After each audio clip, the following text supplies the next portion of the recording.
السلام عليكم ورحمة الله.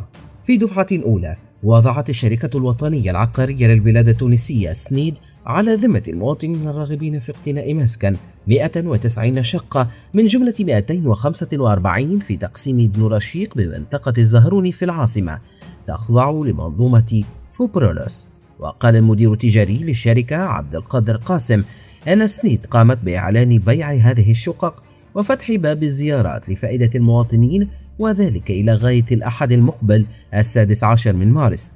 وأوضح عبد القادر قاسم أنه بإمكان الراغبين في اقتناء شقة المبادرة بالتسجيل بداية من الساعة 8 صباحا من يوم الاثنين 17 من مارس عبر الموقع الإلكتروني للشركة واستخراج شهادة تسجيل. وبخصوص الأسعار، كشف المتحدث أنها تتراوح من 105,000 دينار إلى 193 ألف دينار، وتتوزع كما يلي: غرفة وقاعة استقبال S+1 بين 105,000 دينار و 114 ألف دينار.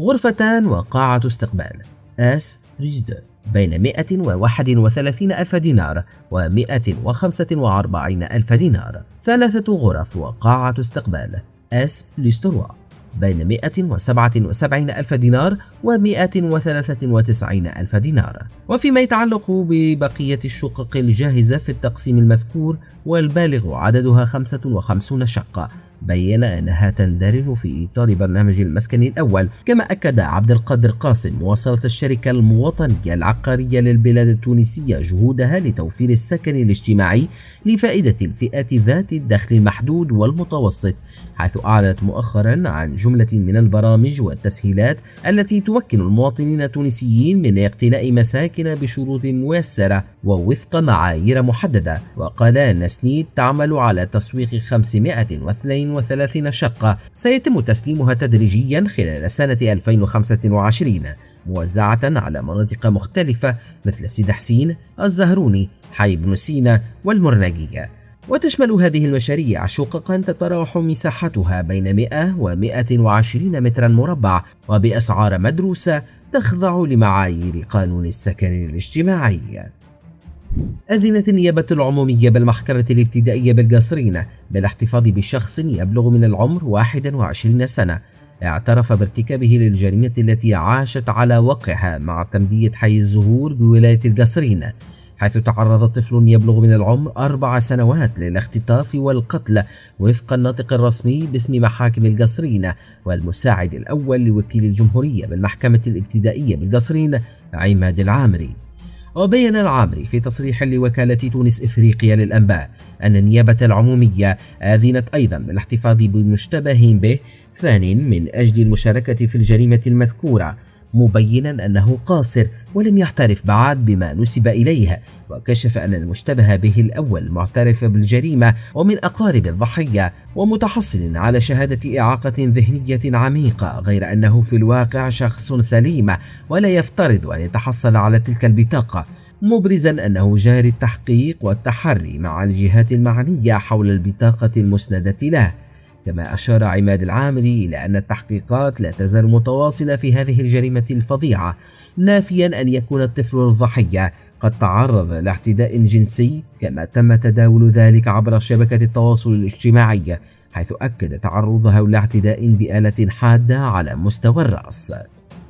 مثلت متابعة تنفيذ برنامج التعاون مع المنظمة الدولية للهجرة في مجال العودة الطوعية والآمنة لفائدة المهاجرين غير النظاميين من تونس باتجاه بلدانهم محور اجتماع محمد علي النفطي وزير الشؤون الخارجية والهجرة والتونسيين بالخارج بعزوز السامري رئيس بعثة المنظمة الدولية للهجرة بتونس.